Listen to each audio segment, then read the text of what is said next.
and welcome back to the Citizen channel. We're all staying safe and well, and our final, I'm calling this the end of the 24-25 season. Of course, we've got the Club World Cup, but that's Club World Cup 2025, isn't it? I don't think it's a post-season or pre-season, I have no idea. But anyway, we've reached the end of season 24-25. This is our last story of the game. It might be called that next season, I don't know yet, but we're going to have a look at Fulham 0, City 2, of course, match day 38, 4pm kickoff on the 25th of May 2025. My headlines for this one: City's glass half full. Just the 1L, Fulham. Yeah, see what I did there, but I'm not alone. Someone else did that as well, but we'll talk about that later on. Of course, my prediction was 3-1 for City, so yeah, it could have been if it had all gone right. And of course, Andy Morrison's very cock-a-hoop, because he said 2-0 for City, so there you go. Well done, Andy. I think the first one you've got this season, mate, but well done. All credit. No, I lie, because he got 3-1 like me a couple of matches ago, so there you go. Well, he's on a roll. He's on a pitch of the season's ended, really, isn't it? Right, Pepsi 11 in this game. 2 changes to Bournemouth. I got 10 right for this one, so I was reasonably happy. Just Doku for KDB. I had KDB in. I was very surprised KDB didn't get a start, but you know what Pep's like. 1 minute is a soft ass, the next minute is hard. You just don't know how to play him, do we, really? So I got 10 out of 11. I was quite happy with that. Edison, Nunes, Kanji, Diaz, Gvardiol, Nico, Gonzalez, Gundo, Bernardo, Marmoush, Doku and Haaland. On the bench, Ortega, Aki, Rodri, De Bruyne, Savi, Echeverry, Foden, or Echemessi as some call him, Foden, O'Reilly and Lewis. Fulham 11. Leno, Teti, Anderson, Cuenca, Robinson, Lukic, Kearney, Wilson, Pereira, Traore and Jimenez. Big shout to drop KDB, but pretty much what we expected, I think, apart from that. I think most people would have certainly got 10 right. They might have even got 11 if they took the plunge and dropped KDB. Of course, Stones and Kovacic were unavailable for City for injury and suspension. But not in the squad, of course, the likes of Grealish. We've obviously seen Grealish play his last game for us by the looks of it. McAtee, possibly the same. Plenty of time for old Rice, though, to come back. And Kusanov, hopefully. And, of course, Bob, who wasn't in the squad. So, three there that you'd expect, and certainly will be expecting the Club World Cup. The other two will have to wait and see. Apparently, now I've not been able to check this, but this is only the third game in English top-flight history with no English players in either starting 11. There you go. So, I mean, there was a sort of couple of Englishy names in Fulham's team, wasn't there? Wilson, Robinson, Anderson, although Anderson's a sort of Scandinavian, isn't it? But Kearney, that could be class, couldn't it? So there you go, but I have to believe what I'm told, so let me know anything different, guys. Right, story of the game. 2 minutes, early City pressure. Gvardiol's involved with a header that's kept out by the keeper. 6 minutes, a long distance free kick, always wide and over from Marmoush. He had plenty of room to get it up and down, but he didn't quite manage it. After Doku had drawn a free kick centrally just outside the D. On 8 minutes, Haaland and Doku link up pretty well, but the ball rebounds for a corner. 12 minutes, Gvardiol gets the bounce but can't find Haaland in the right position. And on 21 minutes, we go 1-0 up. Yes, Nico sprays it to the right, superbly controlled under pressure on the chest by Nunes, who 1-2s then with Marmoush and runs into the box. His attempted dink, I think Haaland was a bit miffed, to say the least, because I think he was hoping he'd get that, but he tried to dink it over the keeper, but of course the keeper gets something on it. It's deflected high into the air, and Gundogan, just from close in, a superb overhead kick in off the bar. He obviously aimed for the bar, didn't he? Just a great, fantastic, great technique from the Gundalorian, shall we call him now again. Great reaction as well, a lot of speed in thought there. And a great positive run by Nunes in the first place. Perhaps you could have said he should have passed it to Haaland, but yeah, I think he had a goal, didn't he? So we can't be too disparaging of Nunes, I don't think. But good. The Gundalorian, fantastic. 26 minutes, Robinson's causing problems. Beats Nunes on the left to get a cross in. And Gvardiol, or his left, and Nunes is right, of course. And Gvardiol heads it sort of back out, but it falls to Wilson. who tries to curl it into the far corner. It's beat out by Edison, and then it takes a Diaz block to deny the equaliser from a Traore effort. Yeah, we'll have a quick word about Traore at some stage as well. Virtually, because I hate when we play him, but he does sort of help us out, doesn't he? 31 minutes, Traore is through, but his first touch is heavy, yes, to say the least, as Edison. Edison isn't particularly in the wrong position, but Traore's touch is awful on the edge of the box, and of course Edison just picks it up. My verdict on Traore, basically, he always frightens me when he's playing against us. You know, think back to that Wolves game a few years ago. But if this bloke could control a ball, he'd be Ballon d'Or status, wouldn't he? If he could actually control the bloody thing, which does help in football, but there you go. 33 minutes, Haaland heads it down for Gundo in midfield. Gundo finds Doku on the left, and yeah, he sort of dribbles into the box quite leisurely. I thought I wanted him to be a bit more direct, but his effort to find the core of the net is deflected away for a corner off Teti, so it was an okay effort. 36 minutes, Traore as ever causing City bother, and he looks like second best to sort of get to the ball on 3 occasions in midfield, but he keeps going, keeps getting a little bit on it or harassing the defenders. And of course the third one, Diaz attempts to put the ball out for a throw-in, but it's not even hard enough, but he should have sort of really kicked through it, and it's picked up on the touchline, well in City territory. Wilson moves forward, he finds Traore again, and he's dinked back to the penalty spot, gives Kearney 2 bites of the cherry. His first attempt is blocked, and then Pereira picks it up and finds him again, and this time Kearney's shot is just wide of the far post with Edison scrambling across, and yeah, another let-off, so close to 1-1. 39 minutes, a lovely long diagonal across left to right by Gvardiol to Marmouche, who races into the box, gets a little bit of luck as the ball bounces back to him off the defender. And he tries to find Erling, but the defender, well over Gundol's head, about 6 foot over Gundol's head, but the defender Anderson beats Erling and concedes a corner. Just before I forget, is Erling, is he not getting in the right positions? I get a bit confused. We seem to get, we slag Doku off and Marmouche, etc., but he always seems to not be in the right place at the right time. Now, that shouldn't be what a striker is. A striker should be in the right place at the right. So something's wrong. Obviously, the chemistry's not working, isn't it? It's not Toshak and Keegan, is it? That's for sure. We don't have anyone, of course. And as I say, the worry is KDB was able to find him at times, but we're struggling to find him. So we're going to need to work on that, aren't we?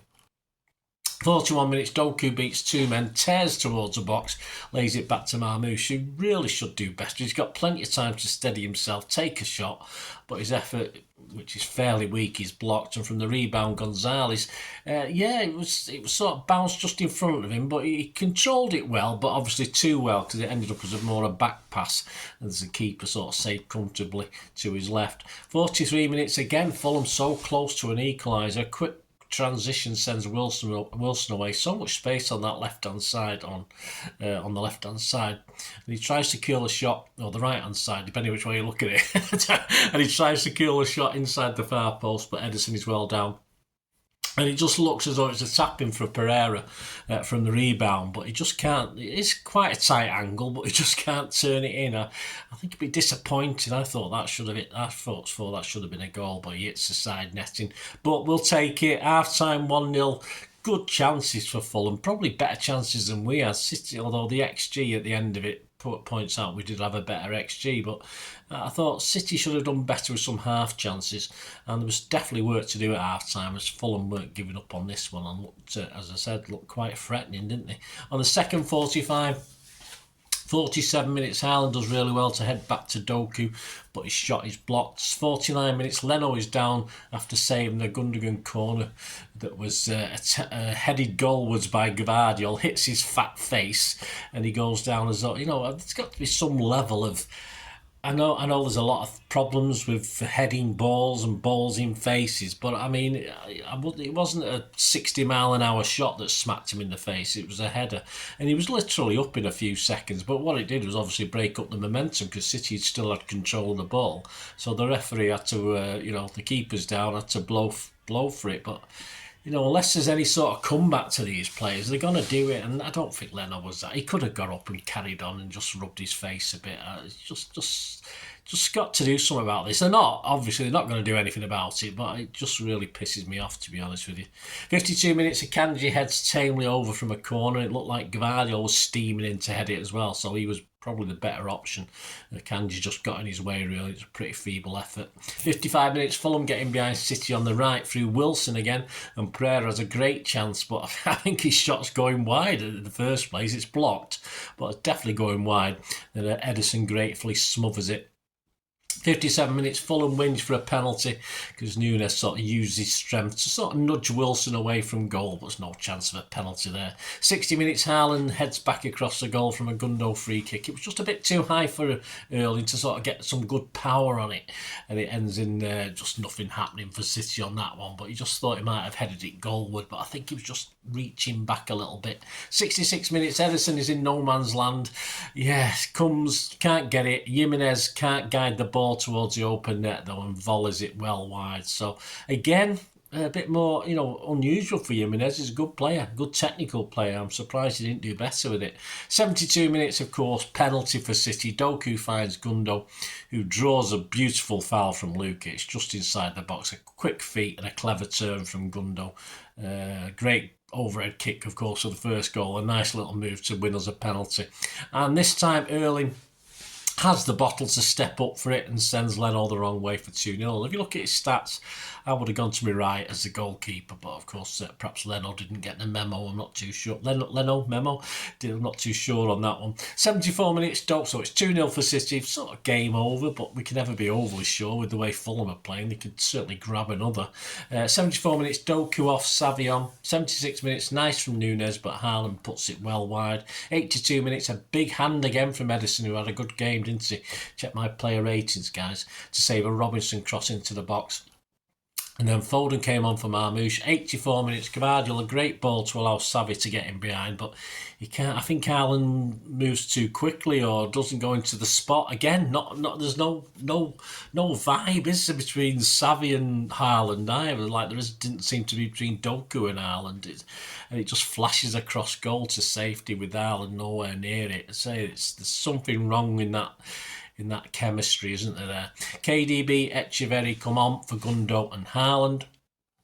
88 minutes, the ball hits Diaz's hand. Well, it's up away from his body. The ref didn't particularly see it, but VAR checks and says it's in a normal position. Well, it probably is in a normal position if you're a 6-foot-odd tarantula, but I thought we got away with that one as well. A bit of luck today for City, as well as Fulham missing some good chances. Plus 4 minutes injury time. Ederson needs some treatment. I'm not sure what it was. I thought it was his groin at first, or his foot. Who knows what it was. But he's not that bad, because on 93 minutes he does well to keep his clean sheet as Berger sort of fluffs his volley, but it goes goalward, and Ederson does have to make the save after some good work from Sessegnon. A little bit extra time, of course, for Ederson's injury. 96 minutes, almost a spectacular overhead by Fulham's would have made Gundo's pretty pathetic. Jimenez just clears the bar though. Fantastic chance, a fantastic effort for Jimenez as well. As I say, technically is excellent. Of course he is. So there you go, guys. 2-0. Credit to Fulham. I thought they were very, very good, as they were at the Etihad. If you remember back in the day when we beat them 3-2, it could have gone the other way. And I thought 2-0 did flatter City, but we'll take it. We're not worried about that, are we?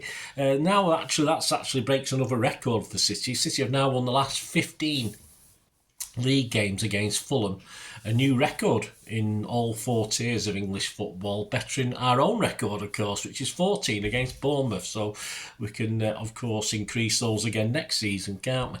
Stats on this game: shots 13 for Fulham, 3 on target, 20 for City, 5 on target. We just had 54% possession, so not high by our standards. Passes 434 for them, 487 for us. Our pass accuracy was pretty poor, actually, 85, one of the lowest for the season. 84% for Fulham. 11 fouls for them, 5 for us. 2 offsides for them, none for us. There's 1 corner for them and 6 for us. And yes, Mr. Madley, the referee, didn't want to show any cards yesterday, and it wasn't a particularly dirty game, was it? So a wasting time game, apart from the keeper who wanted a bit of a rest for a couple of minutes. No yellows, no reds. And of course the final table, that lot down the East Lancs have won the title, of course, on 84 points. Only 10 points ahead of Arsenal, second on 74. I mean, it should have been 20 really, at least, shouldn't it? But of course, he took the foot off the pedal a little bit by the end. City third on 71, we'll take that. Chelsea fourth on 69, and just scraping into that last spot despite getting beat at home by Everton on the last day of the season. Newcastle with 66, who have a better goal difference than Villa, who end up out of the Champions League places. Forest on 65, and of course I think if Chelsea win that European Conference, which takes place this week as I'm recording this, might affect who gets in what as well, but anyway, we don't care. We're in the Champions League. That's all that matters. The others don't matter, do they? Headlines: the Mirror Sports Screwfix footy pull-out. Steve Judge Last Dance 2.0. Gundo is at it again on the final day as Pep's boys get the job done. The Express's Steve Judge, he's a busy lad. Top Gun Ilkay ends another season with a bang. The Mail's Jack Gorn. Pep admits Jack could go a City limp over the line. That's typical Jack Gorn. Guardian's Barney Roney. Guardiola pushes Grealish towards exit. A City stroll into Champions League. No limping from Barney, but of course we limped over with Jack Gorn. Obviously United, he's obviously one of the red team supporters, isn't he? iPaper George Sims. De Bruyne departure signals end of an era and the need for rebuild. Tell us something new. Our local paper, the Manchester Evening News, back page, told you, full of hope, with one L, full of hope. Inside Simon Bukowski, breaking the clouds of dreary campaign. Yeah, well, it's had its moments. Joe Bray, improving Doku, has win covered. Yeah, sure he has. Man of the matches, me. My highest scores went to Nunes and Gundo. Both scored an 8.5 with me. If you had to say who was it, I'd probably go Gundo if I had to pick one. But I thought Nunes was excellent today. Really, really good. Papers, Steve Judge gave it Gundogan with an 8. Simon Bukowski gave both Nunes and Gundogan an 8. And Jack Gorn gave it Gundogan with an 8. So Gundo's done all right, hasn't he? As far as the website's concerned, here's a cracker. OneFootball.com gave it Edison, listen to this, 10 out of 10. Did you not see that where he nearly got chipped? But there you go. You can't. People see different things, don't they? Goal.com, of course, give it Gundogan with an 8, and Sofascore, which is always quite high stats anyway, they give it 8.7 to, yes, Gundogan. I think, he's finished on a high, hasn't he? That's for sure. So there you go, guys. Thanks for joining me. Check out my player ratings if you've not already done so. Lots of stuff to come, of course, as we wrap the 24-25 season up. You've got the history of this season, and we'll play back. You can relive the good and the bad, or the bad and the good, whichever way it is, when we wonder when we get a victory at all at some stages. So you can relive that with me over the summer. Player histories, of course, including, yes, I've done the Kyle Walker. I'm partway through KDB. I've still got a lot of work to do on that, but we've got a couple of parts and I'm halfway through another part of it. So there'll be stuff on KDB, programme covers of the season, quizzes, you name it. There'll be lots of stuff, plus the usual. I've got a catalogue there for that members have got access to. All history vlogs of different things, so lots of stuff coming over the summer, of course there is.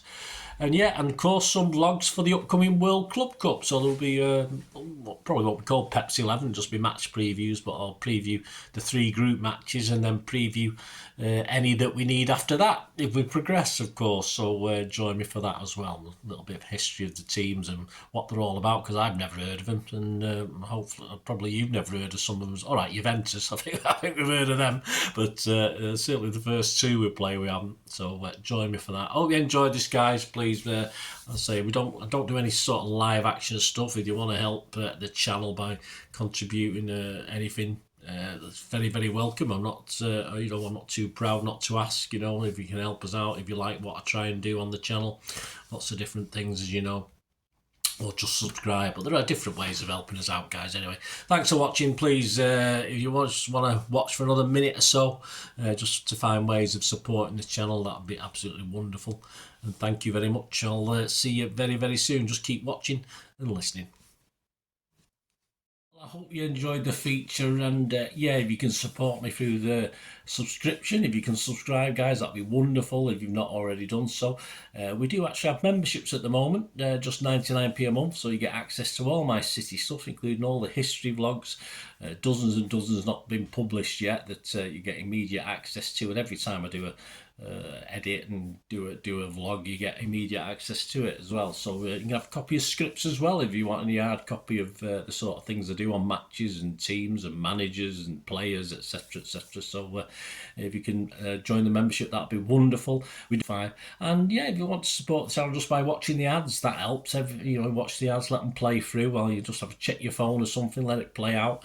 And of course, if you follow any of the links, that always works as well. If you follow a link to one of the ads and you fancy something, I've done it myself. I've followed a link and actually purchased something from another organisation. But it can happen. It can happen. Not all ads are stuff you're not interested in.